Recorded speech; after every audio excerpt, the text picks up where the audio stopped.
This is Major Roy McBride. I'm attempting to reach Dr. Clifford McBride. This is Dr. McBride's son.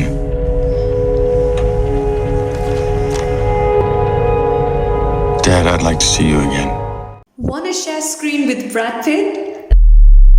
This is your chance. We're having movie casting for Ad Astra 2. Previously in Ad Astra, Major Roy McBride was informed by US Space Command that searches have been traced to the Lima project. Roy was the son of astronaut Clifford McBride. The project was created to search the galaxy for intelligent life under his father's leadership. Nothing had been heard from the Lima crew since reaching Neptune for 16 years. And being told that his father may be alive, Roy agreed on the mission.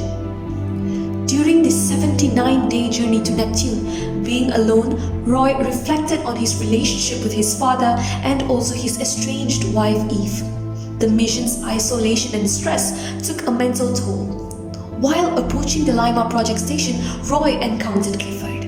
Roy copied the project's data and persuaded Clifford to come back to Earth. As they climbed out on the station, Clifford suddenly launched them into space using his spaceship thrusters. Roy reluctantly untethed his father and watched him drift away into space. The data retrieved suggested that humans are the only intelligent life in the galaxy. Roy returned to Earth and reconnected with his wife. Now, this time Ad Astra 2 will be featuring a psychosocial edition. The roles needed are a space psychologist and an astronaut colleague with Brad Pitt. Plus, watching Ad Astra, which we just did briefly, and the following quick kit video will be highly recommended.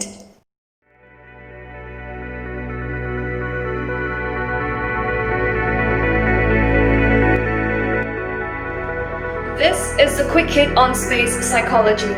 Space psychology is the branch of psychology that investigates the influence of special conditions and factors of space flight on the psychological aspects of activities of astronauts. Let's have a look at the roles of space psychologists.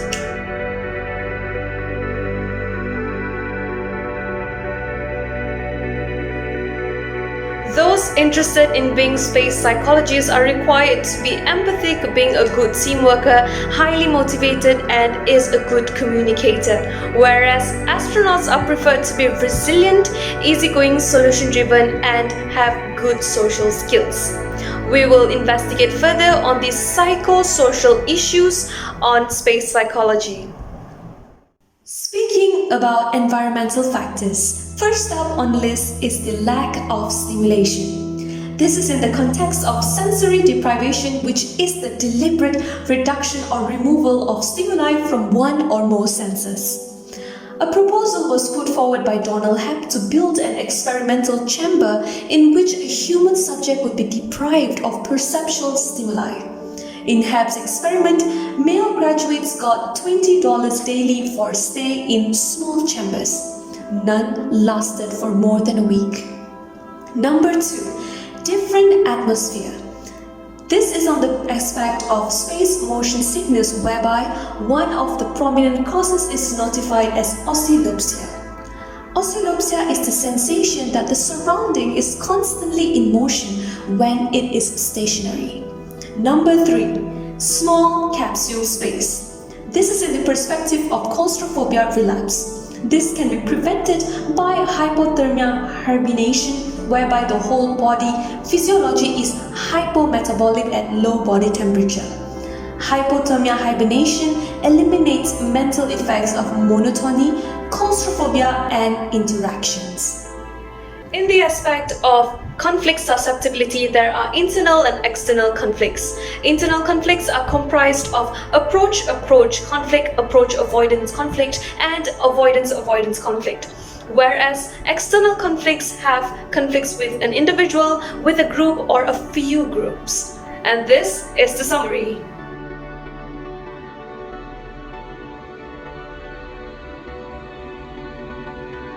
Signing off, I'm Dusha Nanthakumar.